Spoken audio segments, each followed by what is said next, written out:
Los sonidos de la realidad. Son los audios de la mañana. Bien, el presidente Javier Milei habló ayer de la posibilidad de que haya cambios en el gabinete.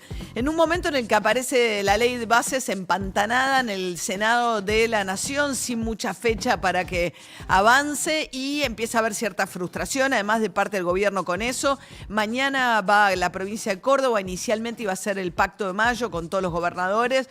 Eso quedó sujeto a que antes se sancione la ley, con lo cual va a ir a Córdoba, pero va a un acto solamente lo va a recibir el anfitrión, que es el gobernador Yarlora. En ese contexto, además, hubo movimiento de los tipos de cambio. A lo largo de este mes de mayo ya subieron un 22%. Esto, además, cuando empieza a haber también presión sobre inflación de alimentos. Bueno, en este contexto dijo Milei que podría haber cambios en su gabinete. La situación de Pose es la misma que tiene todo el gabinete. Usted cuando gestiona, tiene hitos.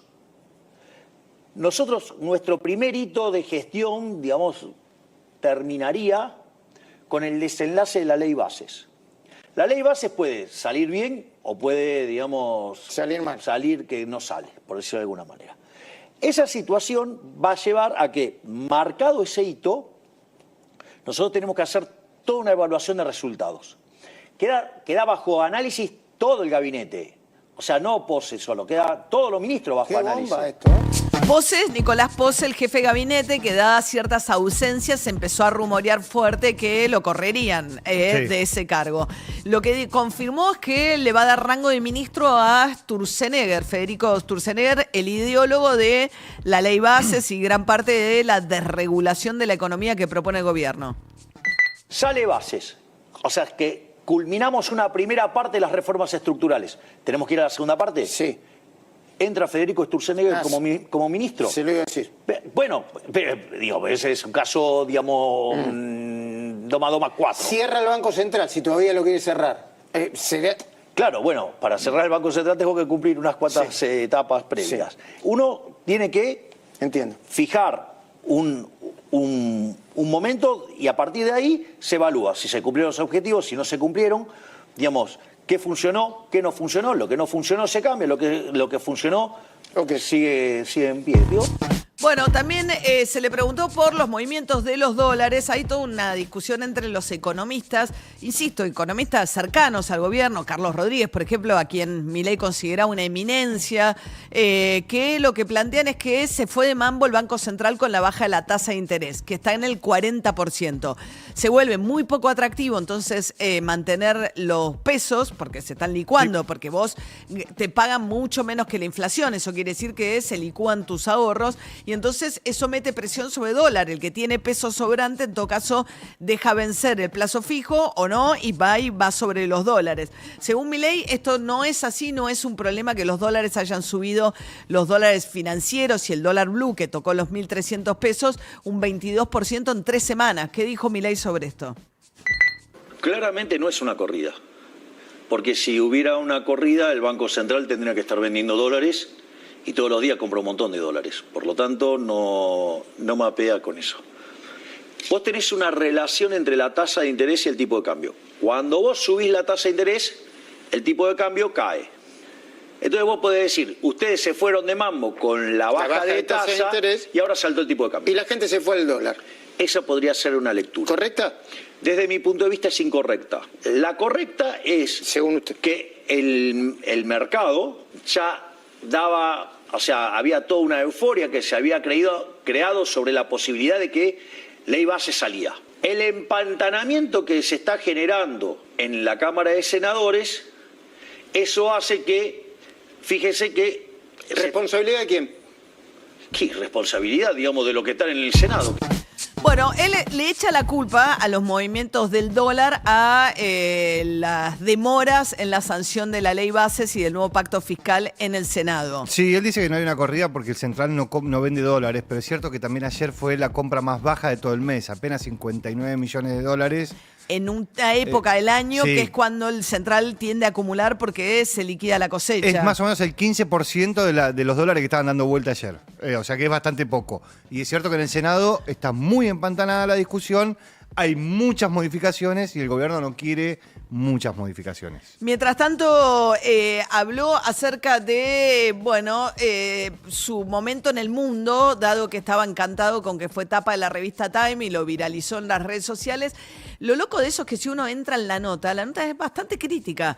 A Karina Milei la describe, por ejemplo, como una ex tarotista que hasta hace poquito vendía tartas en Instagram y que ahora tiene el poder de tener la llave de ingreso y que ningún periodista puede hablar con el presidente si no está ella de por medio. Y de Javier Milei dice que es una gran incógnita, dice que debe ser el presidente más excéntrico del mundo en este momento, y es un artículo bastante crítico en términos de, y además lleno de interrogantes acerca de qué resultado económico va a terminar obteniendo Javier Milei. Pero bueno, Milei se entusiasmó, dice que es el presidente más popular del mundo. Intrascendentes, desconocidos y con cero brillo internacional. No es lo que pasa conmigo, ¿sí? Digamos, lo que pasó en Davos, lo que pasó en CIPAC, la tapa de Time. Digamos, a donde voy es una sensación. De hecho, soy, digamos, el político más popular del mundo. Yo entiendo que eso los llena de envidia, de odio, de resentimiento, y entonces van a querer ensuciar. Es parte de la vida misma.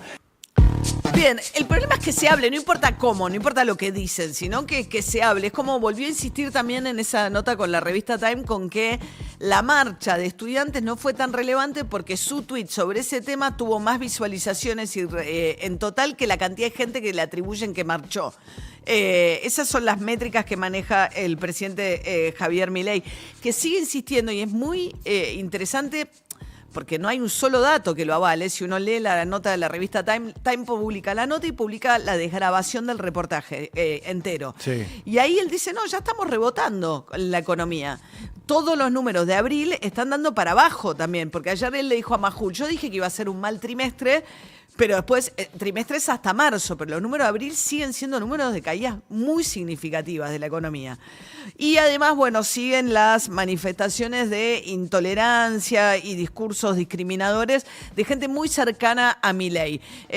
Ayer hablábamos del secretario oculto respecto de los hijos de los divorciados, que citó un estudio, que no sabemos ni qué es porque no debe existir, respecto de que los hijos divorciados tienen mayores trastornos de ansiedad. Y ahora Berti Venegas Lynch, el diputado nacional muy cercano a Milei, el que tocó la batería en el Luna Park con él, habló de esta manera sobre el matrimonio igualitario.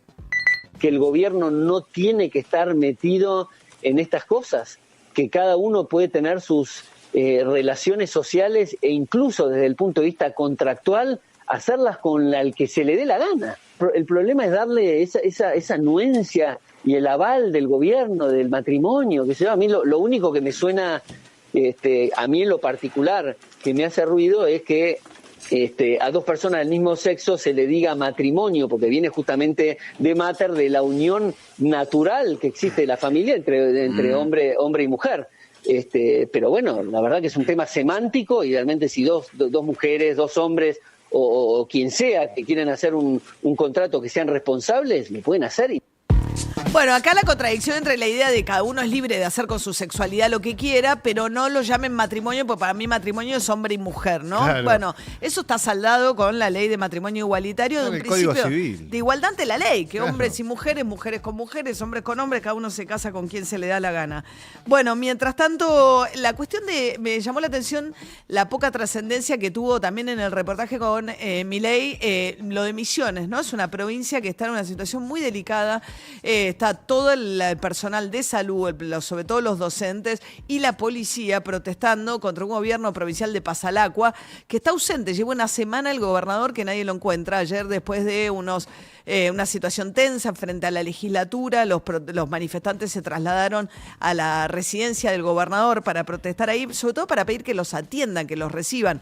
Es básicamente un reclamo salarial, pero muy generalizado en distintos sectores. ¿Qué dijo Guillermo Francos, el ministro del Interior, sobre esto? Me parece que es un tema propio de la provincia y lo solucionará seguramente en los próximos días. ¿No hay una idea de poder destrabar el famoso FONID, el Fondo de Incentivo Docente? No, bueno, el gobierno sobre eso tomó una decisión que fue no volver a reinstalar el Fondo del Incentivo Docente, que fue una medida que se tomó en su momento, que fue transitoria, pero también el gobierno nacional está en una política política de control del déficit fiscal y la está llevando adelante con mucho esfuerzo. La educación es una responsabilidad de las provincias. Bueno, el Fondo de Incentivo Docente le servía a algunas provincias para completar, por ejemplo, los docentes dicen que ayer fueron al paro. Una de las razones es que el Fondo de Incentivo Docente se renovaba todos los años en diciembre. Lo que hizo Milei fue dejarlo caer. Sí. Y eso hizo, por ejemplo, que él se perdiera entre el 15 y el 20% de salario de algunos docentes. Sí, el martes que viene hay reunión de comisión en la Cámara de Diputados, algo que forzó la oposición en general para tratar sobre este tema. Milei ya avisó el día que se hizo esa votación que va a vetar cualquier ley que salga del Congreso de la Nación respecto de que le modifique el número fiscal. El número fiscal. Hay un dato que no es menor en esa pelea, que es el presidente puede vetar una ley, pero eso vuelve al Congreso.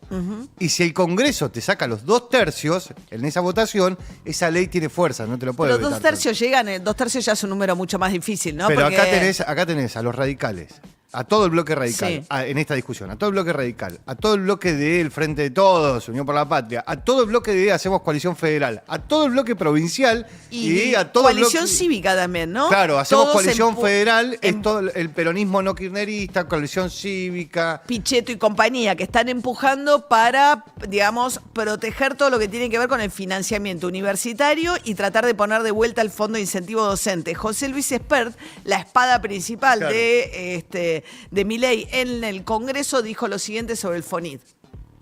Tratar un tema como el FONID, que es un proyecto que feneció el año pasado por ley y que no hay que volverlo a resucitar porque no corresponde, los gastos salariales de los maestros es de las provincias, pero cuando se transfirió el gasto de la educación a las provincias en los 90 se le transfirieron recursos, por eso la suba del IVA del 18 al 21% de caballo, por eso la creación del impuesto a los bienes personales, se transfirieron gastos y se transfirieron los recursos a las provincias. No tiene que ver FONID, porque las provincias ya tienen la plata para pagar los salarios docentes. Y vio con preocupación al radicalismo votando con el kirchnerismo para que vuelva al Fondo de Incentivo Docente, que repito, no es que no queremos pagarle mejores salarios a los docentes, son las provincias que no lo quieren hacer, por eso le trasladaron la pelota a la nación otra vez. Bueno, ¿qué decían en las provincias? Fíjate, Marcos Pérez es el ministro de Gobierno de Misiones y están resaltando que están no solamente le cortaron el FONID, que ayudaba a pagar parte del salario docente, sino que la coparticipación que reciben cayó fuerte, entre otras cosas por la eliminación del impuesto a las ganancias que se coparticipaba, más la caída de la recaudación. ¿Qué dijo Marcos López, el ministro de Gobierno de Misiones? Pero lo que puede hacer en esta instancia este gobierno es generar los aumentos que impacten de menor manera en el bolsillo del empleado público, pero también que hacer una administración responsable. Yo podría prometer otorgar un aumento de 1,5 millones. Lo que no le puedo prometer es cuándo se lo voy a pagar ni de qué manera. ¿Y el gobierno, y el gobierno nacional ayuda o no? Sí, para que tenga una magnitud de números, 20.000 millones de pesos menos por parte del gobierno nacional. Bien, Marcos Pérez se llama el ministro de Gobierno de Misiones. 7:15 de esta mañana fría en la ciudad de Buenos Aires. Hoy vemos el sol. Suicide Blonde.